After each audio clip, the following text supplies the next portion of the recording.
Through tonight. It's a pleasure to have us here. Thanks. Fantastic. Good evening and thanks for having us there. We had a small chat a little earlier on, Patrick, about the wheelchair tennis and the two tournaments that you involved with organizing. But we've got more than 120 players from 21 countries due to line up for the first of the two tournaments. Are these the biggest tournaments in Africa? Yeah, this is the biggest tournament in Africa, and then I think even in the world itself, it's the first time whereby we have a lot of players with high ranking like this at the same tournament. So it's very big. Now, have you actually had such a large entry before? Nope.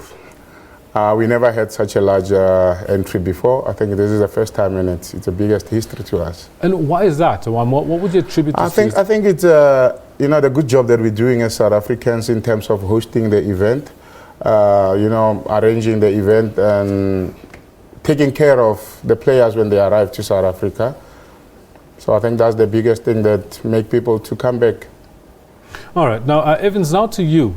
You ranked as South Africa's top men's tennis player.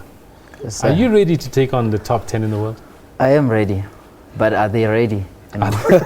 Fighting talk. I like that. I really do. I do believe that that's the way to go into any tournament, any tussle with any opponent, isn't it? Yeah. I mean, it's really big right now. Like this year, there's a lot of them, and they're all looking to do better, and we also want to do better.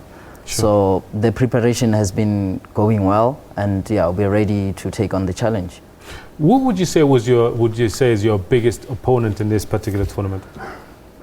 Biggest opponent? I wouldn't say by names, but I would just tell you, like, in the top 10s is the most challenging part of this tournament. Because almost everybody is here, so it's really challenging. Now, for this particular tournament, you are currently unseeded. Yes. For the event. You'll be facing Stefan Olsson of Sweden in your opener tomorrow, isn't it? Yes. What time is that match? It's 9 o'clock in the morning. You actually starting? You're opening up the tournament? Yeah, I'm opening up the tournament.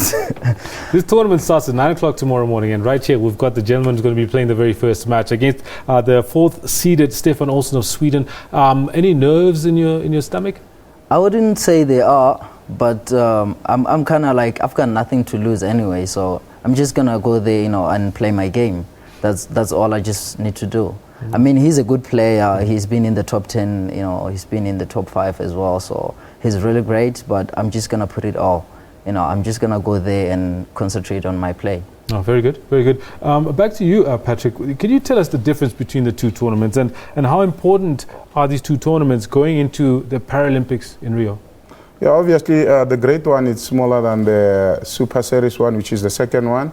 And then the most different is the Super Series has got more points, and which is good to play it before the Paralympics so that you can get more points for it. So that's the most difference between the two. Right now, with that said, going into the Paralympics, this will count for qualification for some of the athletes. How many of the South African athletes do you think will be making it in terms of qualification? In terms of qualifications, we're looking at 5 players that might make it or break it into the Paralympics and be part of the Paralympic teams. Right, now talk a little bit about the other players from South Africa that we'll be looking at. We've got Lucas Sithole as well, who won the SA Open last time out. He'll be looking to defend his championship. What do you think his preparation has gone like? I always say Lucas is a quad, but he's the strongest quad ever that I know. And then he's got everything to take it again. So I don't see any challenge. Yes, top players are there, number 1, number 2. But I think from home, it's an advantage. You should take it easy. Sure. Evans, in terms of your preparations, what is it that you say would stick in your mind to say, look, you've given you an edge this time around to actually even beat these top seeds? I mean, it's all, it all comes from how I've been preparing myself and how I'm going through the challenge. The challenges are different. Like every day, player comes with a different strategy. Mm-hmm. So it will depend on how I'm facing those different strategies, and it all comes together with building, like coming to Team Evans, and then we make one team, and then we talk about how we're going to play the next match. All right. Now, with that said, is there anything in particular that you're looking forward to over the tournament? Are you looking well, obviously you're looking to win the tournament, but in terms of seeding and ranking points, where are you hoping to get to at the end of this? Yeah, I mean, I would be happy to get through this, and it would be great to beat 2 or 4 top 10 players in the same week or in 2 weeks, which it would be the biggest thing in me, and the biggest, I would say the happiest thing. It hasn't happened before. No, very good. Yeah. Last but not least, like as the development manager of wheelchair tennis in South Africa, where would you say it's gone to over the years, and how do you actually get more of the youngsters involved in the sport? Where has it gone to from when you first started to where it is now? I think so far our development is growing very fast. And I think obviously Evans knows that he's got a big challenge coming up.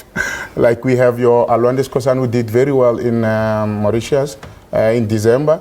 And then we have your Mpomhlongo. I'm talking about like your 14, 15 years who are already playing on the main draw. So I think those boys are going far. And there's also Nokwanda Hlongwane, who just won the award for school sports. And then she's also going to kick some ladies out of the draw. Fantastic. And also Keiji Munchani as well. She's going to be playing the world number 2 from Japan, Kamiji. Is that correct? Correct. Kamiji, yeah. Wow, these are massive matchups, and we hope the best for everybody. Quick one, to get in and watch, do you have to pay? Is it free entry for spectators? That's a free one, my man. I promise you, this is, I think, the biggest event that you can ever get for free. I don't think you can get such a standard of tennis itself for free. So it's free, everybody is welcome to come. And then we also urge to some disabled people who don't even know about this wheelchair, they never watch it or they never saw it anyway, they're more than welcome. If they have any problems, they're more welcome to contact us just for them to be there. We'll make efforts for them to be there. Very important that people know where the tournament is tomorrow. It's in Benoni? It's in Benoni, next to Benoni Lakes Hotel in the east. And it starts at 9 o'clock, and then the very last one, the second tournament, where does that happen?